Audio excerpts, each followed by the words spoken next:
price is almost the same, well, at least I must maintain our market in the United States. That is a sure market for us. But I would endeavor to diversify our market, even the vast area of China. The vast market of China is open to us. Russia, the eastern countries, the only thing is that today they do not have enough foreign currency to buy foreign goods, but there is a market there. And in the case of Europe, well, you know, in international trade, there's always a quid pro quo. You buy from me, and I'll buy from you. It depends upon the, as I said, the return to us. If we can get better terms from that market, why not? I will exploit that market, even here in Asia. We have, of course, our traditional trading partners like the United States, and I believe, of course, in a strong presence, technically and economically, of the West in the Philippines, to balance and bring about some kind of an economic order. But the ideal would be to be able to relate and have trade and commerce with the rest of the world, for after all, we have good relations with the rest of the world.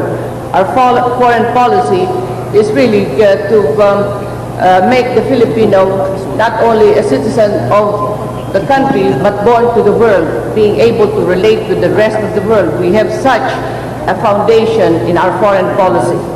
Thus, I believe, while we should be here to balance the economic presence of the East and the West, we must also relate to the whole world as we enter the 21st century. Thank you. On this question, it is not just a matter of political will, but a matter of national interest. And there is no rule that says we are bound to follow all trading partner norms. It is neither useful nor necessarily logical. In Partido Bago's program of Biyaya Economics, as I keep on repeating, the emphasis is production and producing all the products and services that our domestic economy requires. If we do so, then we can be able to produce the goods that we can export more competitively. And whether that's in the United States, Japan, Europe, Asia, Middle East, whatever, that is where our goods for export will go. And so, about the question therefore of political will, that should be no problem to go where our national interest requires us to go. Thank you. You may begin now. The answer to the question depends on our characterization of Philippine economy.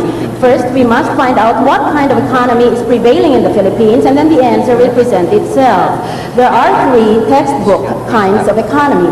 Number one, the market economy, where the market rules prevail. Number two, the command economy, which operates by fiat of the state or the government. And number three, the mixed economy, where the market more or less is allowed to operate on its own and government intervenes only in cases of extreme urgency or necessity.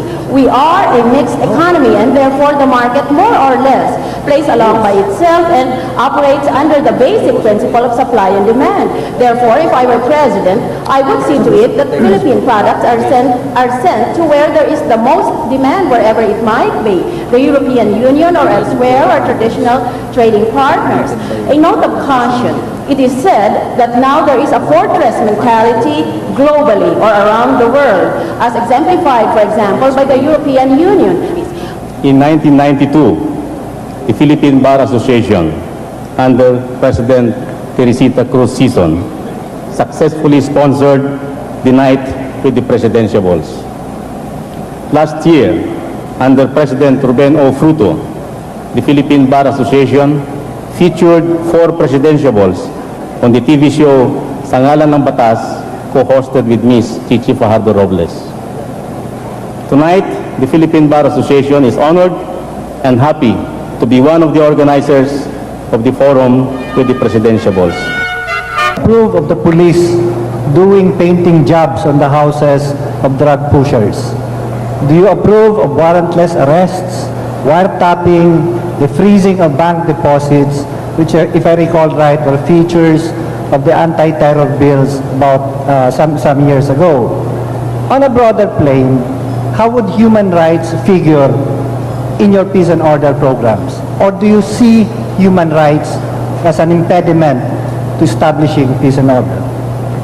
First of all, I do not believe in threats or punishment immediately, wherein you have a state of fear. Rather, you deliver basic services efficiently and effectively and ensure that there is justice, freedom, and democracy. And making sure also that so-called violation of human rights, which is really violation of the law, should be constantly be watched.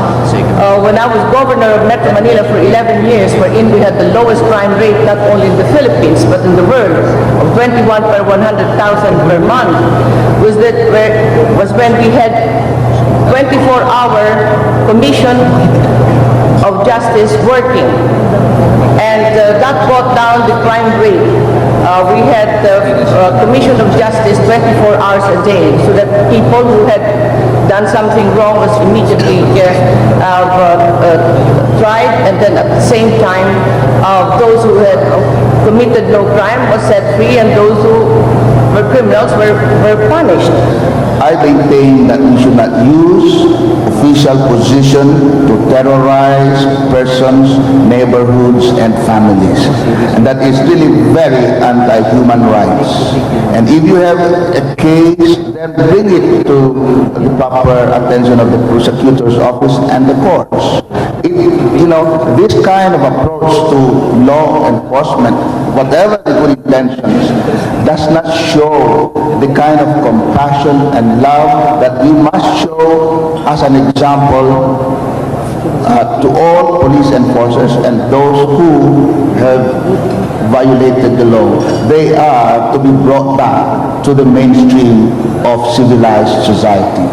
So drugs, peace and order, these are all related to economic well-being. If we improve the economic well-being of our citizens, we will to that extent discourage crime in any manner or form. And this is why we think that the Biyaya economics that gives national dividends to all Filipinos will, to a large extent, answer the economic needs of our people.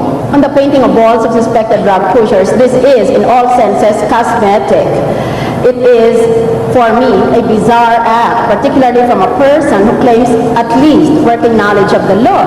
First of all, you have no right to punish a person by painting on his house. Penalties are imposed by our penal code, and painting walls is not one of them.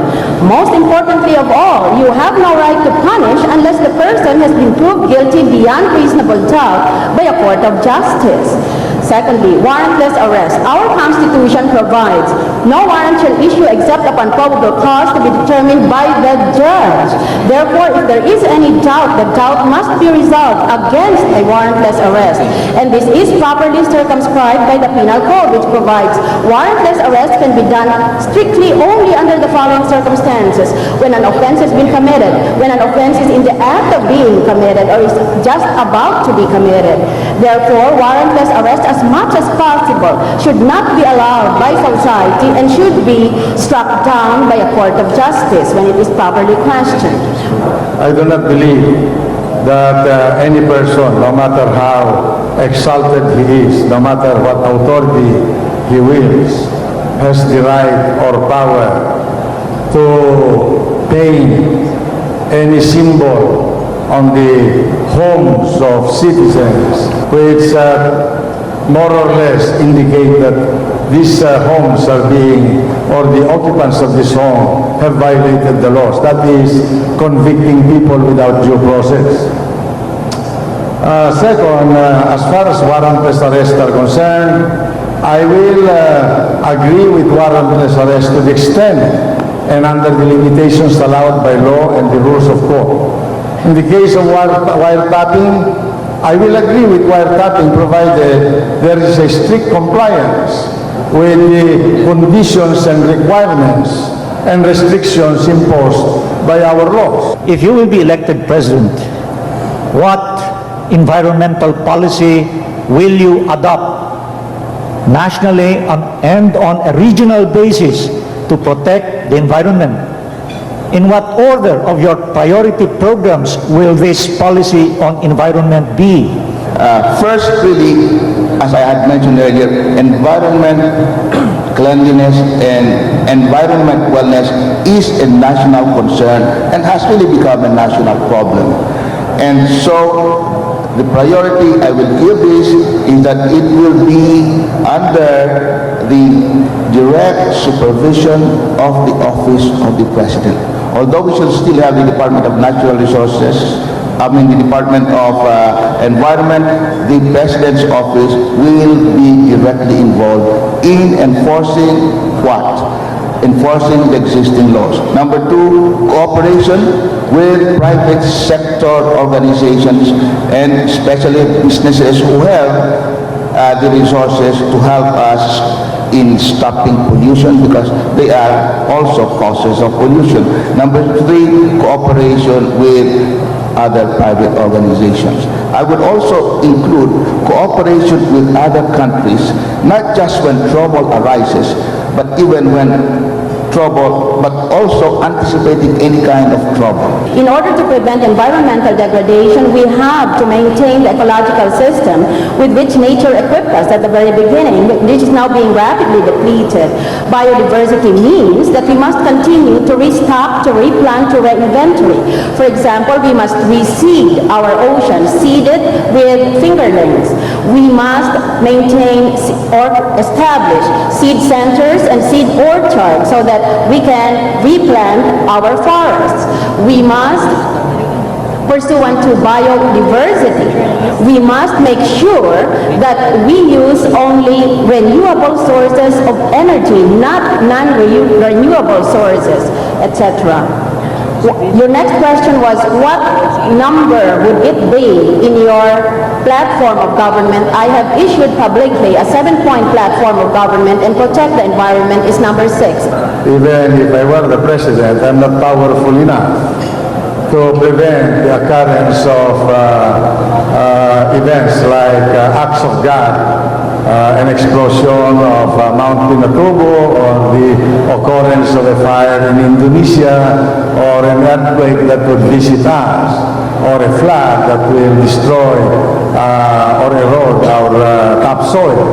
However, I agree that we must deal with the problem of environment, and we have enough laws to handle this. All we have to do is to enforce them.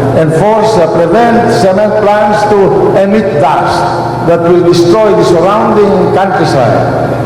Prevent factories from throwing their waste into the streams of our river, of our nation, and pollute, including our seas. And then prevent alcohol plants from emitting wastewater that will destroy the oxygen content of the rivers, and so forth and so on. As former member of Habitat of the United Nations, it was very important to also think, just as important as taking care of the human resource was the natural resources. And this is a responsibility not only of the individual citizen, but it should be a national responsibility and commitment to ensure a friendly environment for its people, and at the same time relate to the whole world. It's not only an individual responsibility, a national responsibility, but a universal responsibility that all nations must ensure that there will be a friendly environment for humanity and save the world. Thank you. The deliberation in Congress of the bill on Magna Carta for students' rights, two thorny furies erupted which practically killed the bill, namely representation in the Board of Trustees or Directors, and the establishment of a school fee board which will determine the annual tuition fee adjustments. If this bill is again filed in your administration, what will be your stand and why? I agree with the Magna Carta for student rights. But we have to see to it that the rights of those who have invested their capital to put up a school will not be unduly limited or restricted by the representation of people representing the students in their board. Second, we have to see to it that the voice of the students must be heard in the board whenever their rights or their interests would be affected by a decision of the Board of Trustees. But for them to participate in a proprietary manner in the running of a school where there are students, I think I have my doubts whether that is a justifiable objective.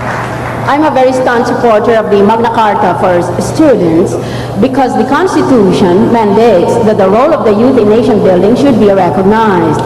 Yet at the same time, I must express certain legal reservations because once the Congress passes this bill and maybe, who knows, someone runs to the Supreme Court and questions its constitutionality, I want full guarantees that the Supreme Court will rule that the bill is constitutional. Thus, on the question of representation in the Board of Trustees, I think that we can validly make this a legal mandate, a provision of the bill, because after all, he would only be a minority member. In fact, he would only be one out of several, and he can always be outvoted. But at the very least, he could articulate student concerns and student desires. So I am all for this. In fact, I believe it should be non-negotiable in the legislative halls. I believe in the Magna Carta for students, for after all, the youth is the greater majority today and they are the future. But there was some controversy in the House, in both houses I think, because when a program is a program that is not good for all, there is a lot of controversy. It should be good for the students, it should also be good for the administration, it should be good for the school, it should be economically realistic for everyone. So if we are to make a program and some kind of a policy, we must make a policy that is good for all, not just for one sector or one group. Thank you. Well, two things here. One is representation in the governing board and one in the school fee board. On the first, representation in the governing board, that should be all right, but as I would like to emphasize that the purpose of this representation is so that the students' views on things affecting them very directly and importantly should be given the opportunity to be heard by the governing board. Now, on the matter of school fee board, where you determine the tuition fees, and I think we must recognize that this is essentially a proprietary function. But having said that, this proprietary function that is essentially belonging to the owners of the school, if they are private, must be regulated by the government so that the amount of increases are reasonable. Over for being such real troopers and for finding time to come. We'd also like to thank our panelists for their incisive questions. Thank you to all our sponsors, our partners, RPN and KBP, and all those who helped put this project together. We'd like to assure our presidential candidates that they may be just 4, but they certainly brought into this hall tonight the energy and the brilliance of 11. Thank you all very, very much, ladies and gentlemen. We are still going to announce the result of our mock poll.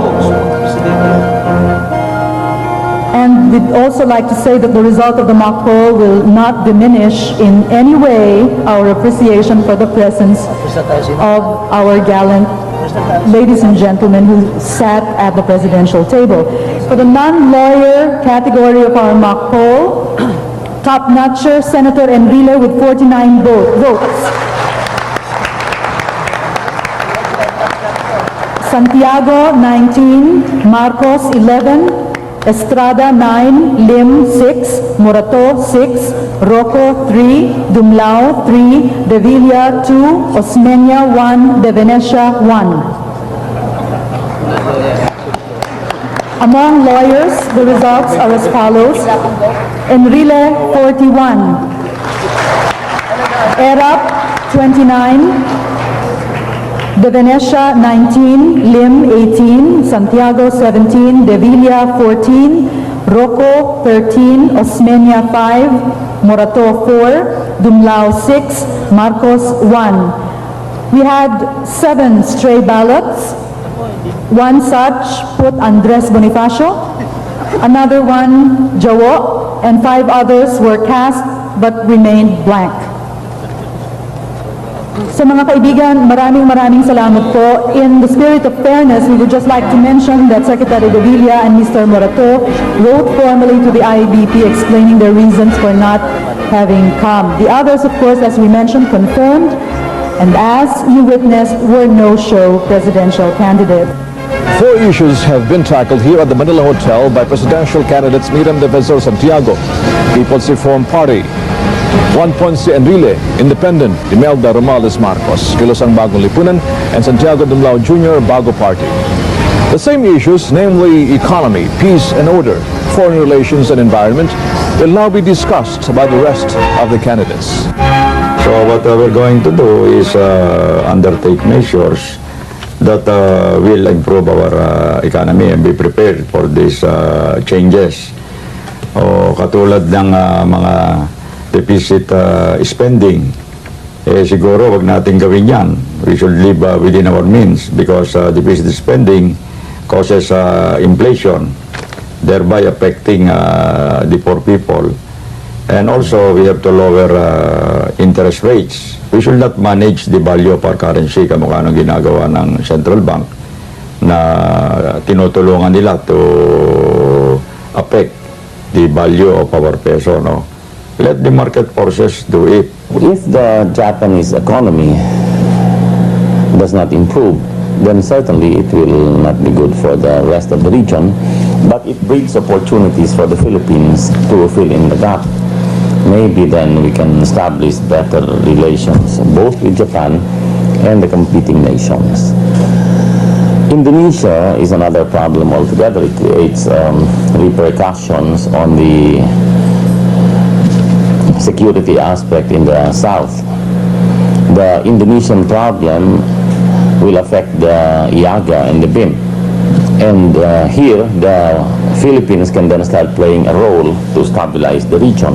The best way is to show leadership in the finance and in the management aspect so that our service industry can then be utilized to initiate leadership in the region. Because mas mauusay tayo sa banking, finance at management. Yan acknowledged then.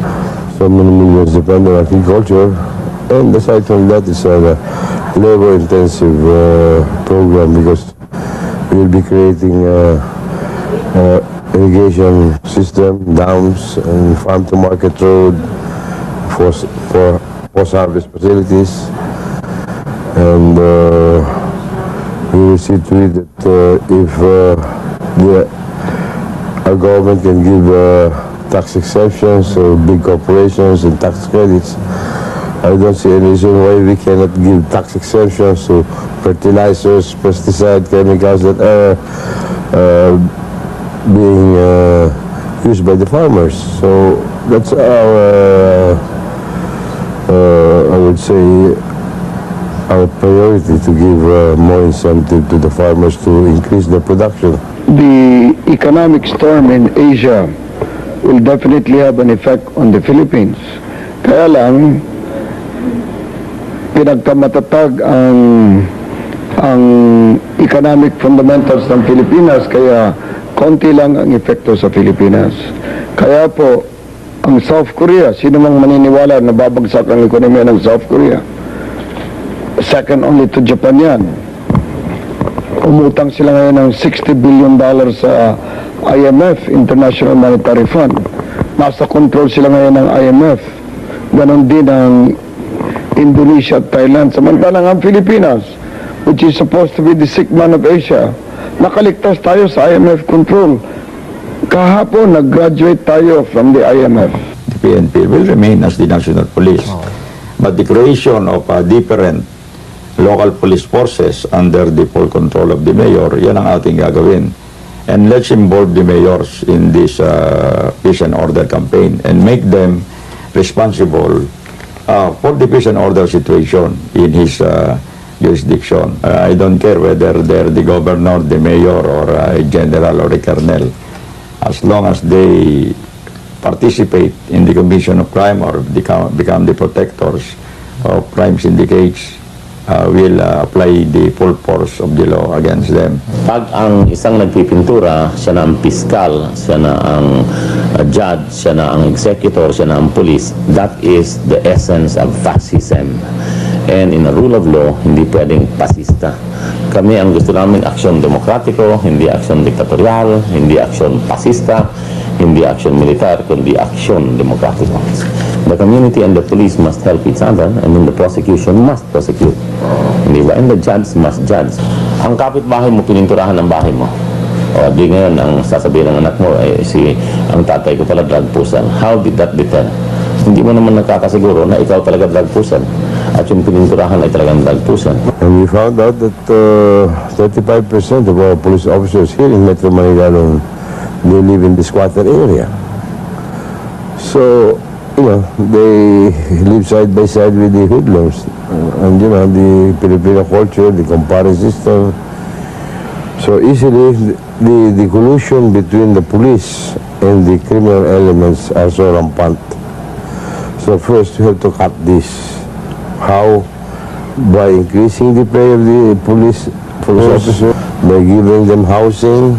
Dalawang klaseng peace and order Lagi ko nang tinataya ang aking buhay parang to achieve peace and order. Tayo pong naggumawa ng peace agreement with the MNLF. I crossed the Sahara Desert, risking my life to reach out to Nur Mizwari and Colonel Gaddafi of Libya. I reached out to the MILF under Chairman Hashim Salamat, Jai Murad, Jamin Bantas, Vice Chairman Jafar, to make peace with the MILF. I risked my life to sit down with the communist leadership under Joma Sison and the New People's Army.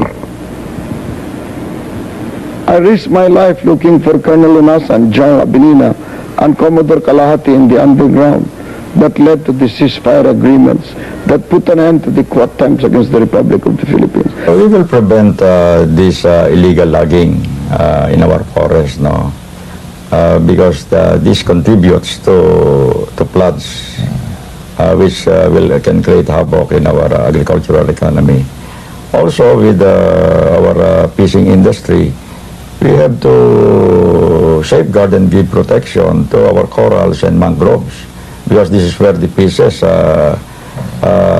go and breed their eggs, and we will not allow dynamite fishing or the use of cyanide dahil mamamatay yung mga isda. Kawawa naman ang mga mangingisda. Ngayon, sa magbubukid naman ay dahil dito sa kahirapan ng panahon, palagay ko tigilan na muna natin itong paggawa ng mga golf courses. Dahil maraming tubig ang ginagamit dyan, and we deprive our farmers of lands that could be used for agricultural purposes. Ang ating sustainable development must be achieved through the protection of the environment. The protection of the environment is critical. Hindi pwedeng yayaman tayo ngayon, pero ang mga anak natin wala ng kayamanan sa kalikasan. But environment is area-based. Local governments ang may principal responsibility, hindi Malacanang. Hindi pwedeng ang Malacanang sasabihin, yun, linisin ang sa likod ng bahay mo, Lori Latuna. Hindi pwede yun, hindi ba? Yan, ang likod mo ay linis mo. Ang bahay mo, dapat ayos mo. We have so many laws as far as environment is concerned. The problem is the implementation of these laws. So it's just a matter of seeing to it that we have a political will to implement all these laws. yung mga kulang-kulang ng mga forest guards, well, we have to appropriate money for that to really implement the law. Sabi ko nga, dito sa Pilipinas, dapat magtanim tayo ng 1 billion trees.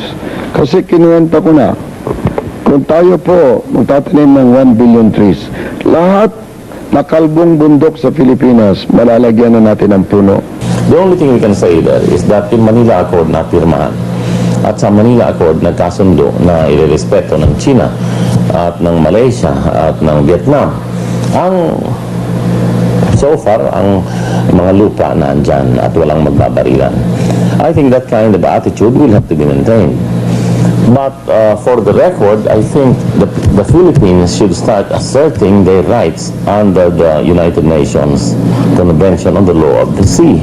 The main policy offensive still, an initiative as regards China, is to maintain the long relations of friendship with China and the Chinese people. And in my case, I have credentials for that. We authored the social integration law. Hindi natin ginamit yung legalization, kundi sinabi natin na we are welcoming the social integration of the Chinese people who were in the Philippines. Foreign relations is just an extension of our domestic policy. So we have to firstly ensure our national security. Second, economic diplomacy. And of course, we have to take care of our overseas Filipino workers. We cannot afford to have any confrontation with China. We have to always be diplomatic. And so, we must, some must go into the political battlefield and get into the dirty mess of politics. You must be motivated kasi by lofty thoughts and fine feelings. Hindi pwede yung iniisip lang nila pera eh. Kaya ang akala nila pag may pera, mananalo. Ang nagkakapanalo ng eleksyon, hindi pera, kundi tao. And that is an article of faith. First of all, I would initiate systemic change. We have to change the system of appointments to the judiciary on the basis of influence or connections with powerful people. We have to impose a written exam criterion for selection of our judges. Secondly, as I did when I was RTC judge of Quezon City, very simple. Just observe a no postponement policy. The moment that you have scheduled a hearing for a particular case, let the heavens fall, but try the case anyway. I never allowed a postponement for anybody. I never made any exception, except only when the lawyer had died. And when he said he was dead, he had better be dead, because I was going to kill him anyway if I saw him again. I must confess and I must admit that I cannot do anything to expedite the disposition of cases in 10 days of my presidency. This will require a very radical changes in the Constitution itself, which I intend to do if I get elected as president. One of the things that I would like to do and recommend, maybe one of them would be a jury system. How can one like me get justice when the judges had been appointed by our enemies and our predators? And then merong utang na loob dito sa ating bansa. I would start really with spiritual and values formation for all judges and including all practicing lawyers. And this idea is not unwelcome to the judges that I have encountered and have proposed the idea to. And in this endeavor, we can have the Foundation for Judicial Excellence as a co-sponsor, not just government, but the private sector participation. Kung sino man yung mga public officials na involved dyan, if there is evidence to warrant the filing of cases. The rule of law must be followed. Kung yan naman mga midnight transactions, mga midnight deals ay sineset aside dyan ng korte. So yung mga ginagawa sa dilim ay may mikrobyo yan. Now, kung ang batas ay susundin at yan ang susundin naman ni Rocco, we will have to follow whatever is necessary. Not necessarily to investigate, but to look at the evidence, to review the contracts, Kung talagang mali, i-set aside. Pero kung tama, igagalang mo naman sapagkat the stability of contracts is important. If there are some who made money, as long as I did not make the money, I leave that to God. Nasa konsensya na nila yun. The two committees of the Senate led by the opposition already cleared President Ramos, already cleared De La Cas, already cleared even your humble servant, cleared din ang ating partido at saka si Presidente Ramos sa House Committee. Yung principal accuser, si Senate President Maceda, also cleared us. Yung witness, si Trevino, also cleared us. So tapos na. Even the Senate, led by the opposition, chairman of the opposition committees, already cleared us. So, ano pa ang pag-uusapan dyan? Ang gawin natin dyan ay let us improve the terms and conditions of the PEA government agreement. I'm not rule this country with vengeance. As long as if they do not finish the investigation, then we will continue the investigation and go to the bottom of the case. And whoever is guilty should be punished, regardless of who they are. I have nothing personal to anyone. But this is a crime against the people, and they should be accountable to the people. Human rights is the essence and the objective of democracy. Yan ang pinagtatanggol. Kung walang human rights, edi wala ng demokrasya. Human rights is not an impediment, it is the objective. The whole machinery of government is there to protect your human rights. And that is why that cannot be an impediment. We must also respect the human rights of law violators by affording them due process, give them a chance to defend themselves in courts, and also give them the necessary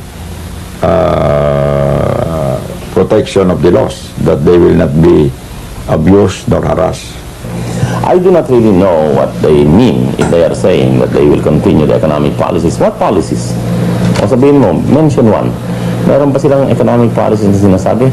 Sinasabi lang nila makalabas daw sa IMF. Walang sinasabi nila, tao muna bago IMF. That is the policy. Hindi niya kaya. So, pag natalo na sa May 11, maski matalo na rin ako, okay din, I will make peace with him. Basta matalo na lang kami dalawa kung sakali ba. You must be motivated kasi by lofty thoughts and fine feelings. Hindi pwede yung iniisip lang nila pera eh. Kaya ang akala nila pag may pera, mananalo. Ang nagkakapanalo ng eleksyon hindi pera, kundi tao. And that is an article of faith.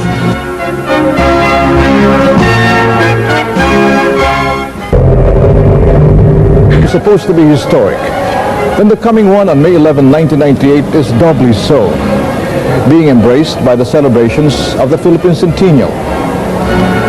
When the succeeding generations of Filipinos celebrate the next centennial, may they look upon the closing events of this century with more than just a token remembrance.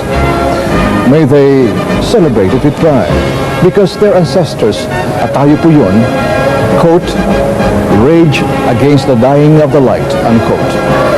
In the same fashion that the generation of Jose Rizal and Andres Bonifacio and all the enlightened Filipinos of their era fought for equality, justice, and freedom. Maraming salamat po.